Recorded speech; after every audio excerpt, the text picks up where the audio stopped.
Assalamualaikum warahmatullahi wabarakatuh. Sebelumnya, perkenalkan nama saya Muhammad Arif Akbar. Pada kesempatan kali ini, izinkan saya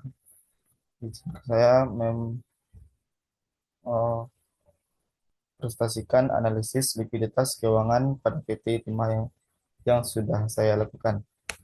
Tugas ini disusun untuk memenuhi tugas mata kuliah Teknik Penulisan Tugas Akhir.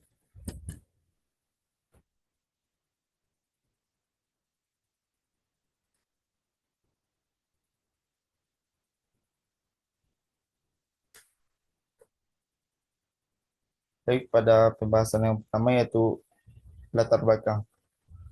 Laporan keuangan adalah gambaran tentang keadaan dan hasil hasil keuangan sebuah perusahaan. Salah satu elemen penting yang perlu dianalisis dari laporan keuangan adalah likuiditas, yaitu kemampuan perusahaan untuk memenuhi kewajiban keuangan yang harus dibayar dalam waktu dekat. Likuiditas yang baik memastikan kelangsungan operasi perusahaan tanpa terhambat oleh kebutuhan dana yang yang yang mendesak. Sedangkan kondisi yang buruk dapat menunjukkan kemungkinan risiko gagal bayar atau kesulitan dalam memperoleh modal kerja. PT Timah adalah badan usaha milik negara atau BUMN yang beroperasi di sektor pertambangan timah dan pengelola timah.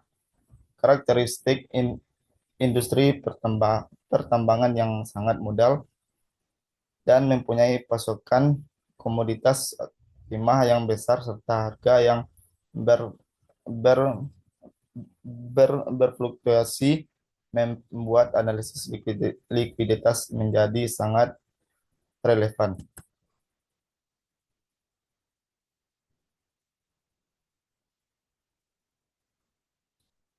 Untuk rumusan masalah pada analisis ini adalah yang pertama, bagaimana perkembangan risiko lancar pada PT Timah pada periode 2019 hingga 2024. Yang kedua, bagaimana perkembangan rasio cepat pada PT Timah pada periode 2019 hingga 2024. Yang ketiga, bagaimana perkembangan rasio kas pada PT Timah pada periode 2019 sampai 2024. Dan yang keempat, bagaimana inter interpretasi dan implikasi keseluruhan dari hasil analisis ketiga rasio likuiditas tersebut terhadap posisi finansial jangka pendek pada PT Timah. Untuk manfaat penulisan makalah ini, yang pertama yaitu bagi penulis yaitu sebagai sarana untuk menerapkan dan memperdalam pemahaman mengenai konsep-konsep analisis keuangan, khususnya analisis rasio dua likuiditas serta mengasah kemampuan kemampuan interpretasi data laporan keuangan real. Kedua, bagi investor dan dan kreditor itu memberikan informasi yang valid dan terstruktur mengenai posisi likuiditas pada PT Timah yang dapat dijadikan satu pertimbangan utama dalam pengambilan keputusan investasi atau pemberian pinjaman.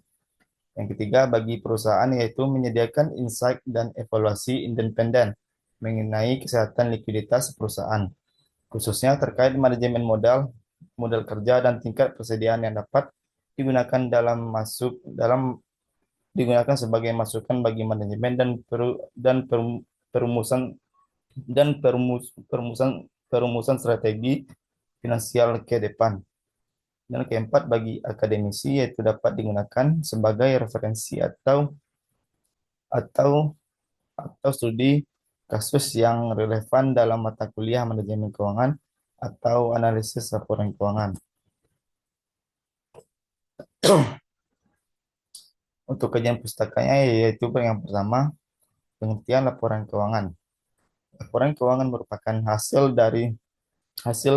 hasil dari proses pencatatan, penggolongan, dan peringkasan dari kejadian-kejadian yang bersifat keuangan dengan cara setepat-tepatnya sebagai alat untuk berkomunikasi antara data keuangan atau aktivitas suatu perusahaan dengan pihak-pihak yang berkepentingan dengan data atau aktivitas perusahaan tersebut.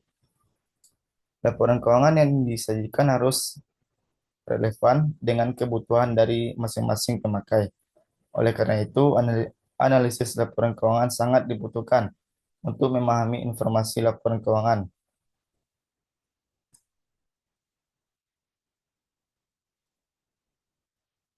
Yang kedua itu pengertian rasio likuiditas. Likuiditas perusahaan ditunjukkan oleh besar kecilnya aktiva lancar, yaitu aktiva yang mudah untuk diubah menjadi kas yang meliputi kas, surat berharga, piutang, persediaan menggunakan laporan keuangan yang terdiri atas neraca, laporan laba rugi, dan laporan perubahan modal menurut Sartono Agus 2000. Alex S. Semito mengemukakan pengertian likuiditas adalah kemampuan suatu perusahaan untuk memenuhi seluruh kewajibannya yang segera harus dibayar.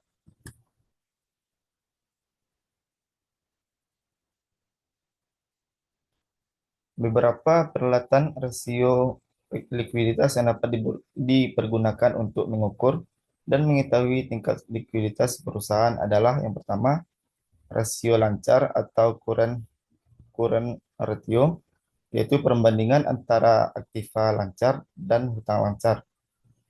Digunakan untuk mengukur seberapa jauh aktiva lancar perusahaan bisa dipakai untuk memenuhi kewajiban lancarnya.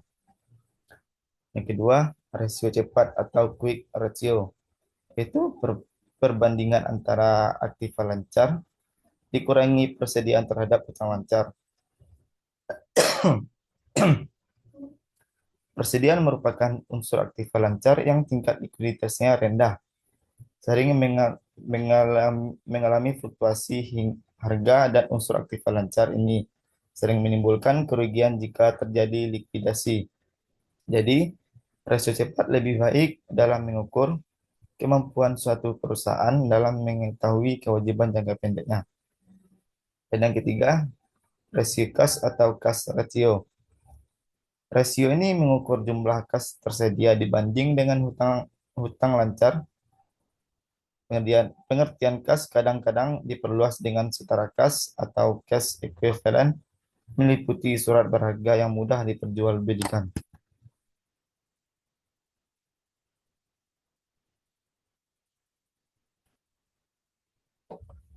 Selanjutnya masuk kepada analisis dan pembahasan. Yang pertama, analisis perkembangan rasio lancar atau current ratio. Mungkin bisa dilihat pada tahun 2019, total aset lancar itu berjumlah 12.015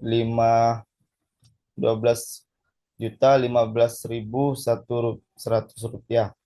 Dan untuk total liabilitas jangka pendeknya itu 11.632.40, dan rasio lancarnya itu 1,03. Untuk 2020 8.241.500 rupiah, dan total liabilitas jangka pendeknya 7.619.530 rupiah. Untuk rasio lancarnya itu 1,08. Dan untuk 2021 total aset lancarnya itu 9.321.992 rupiah. Untuk total liabilitas jangka pendeknya 7.609.472 rupiah, dan rasio lancarnya itu pada angka 1,22. Dan tahun 2022 untuk total aset lancarnya 9.936.785 rupiah, dan total liabilitas jangka pendeknya pada angka 11.532.456 rupiah. Rasio lancarnya itu pada angka 0,86. Pada tahun 2023, total aset lancarnya 7.121.634 rupiah, dan total liabilitas jangka pendeknya itu 9.030 Rp331.40 dan rasio lancarnya 0,76. Pada tahun 2024, total aset lancarnya itu berjumlah Rp5.420.016.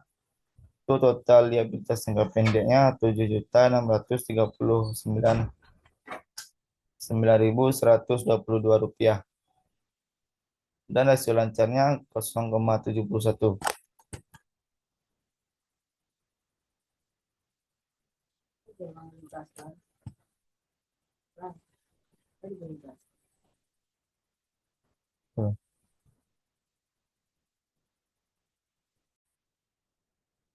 Untuk analisisnya yaitu rasio lancar pada PT Timah menunjukkan pola yang berfluktuasi dari tahun 2019 hingga 2024.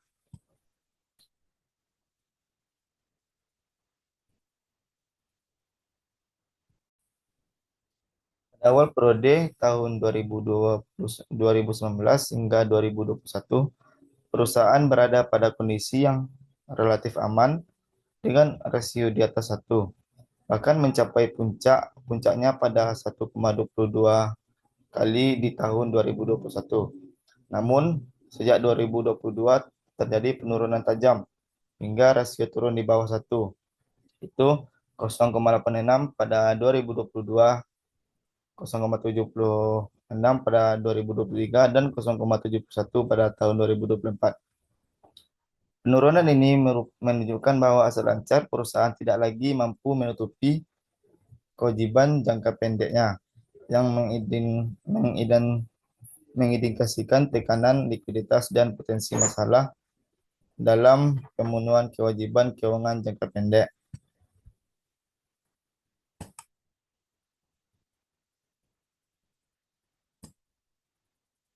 Selanjutnya, analisis perkembangan rasio cepat. Pada 2019 hingga 2024 menunjukkan kondisi likuiditas yang lebih lemah dibandingkan rasio lancar karena persediaan dikeluarkan dari perhitungan. Rasio cepat naik dari 0,46 pada tahun 2019 menjadi puncaknya itu 0,76 pada tahun 2021.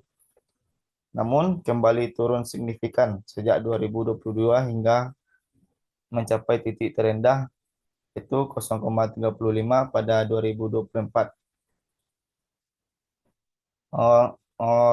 Tren ini menunjukkan bahwa aset yang benar-benar liquid atau kas dan piutang semakin menurun secara proporsional terhadap likuiditas jangka pendek. Hal ini menandakan perusahaan semakin terbatas dalam memenuhi kewajiban tanpa mengandalkan penjualan persediaan, sehingga risiko likuiditas semakin meningkat.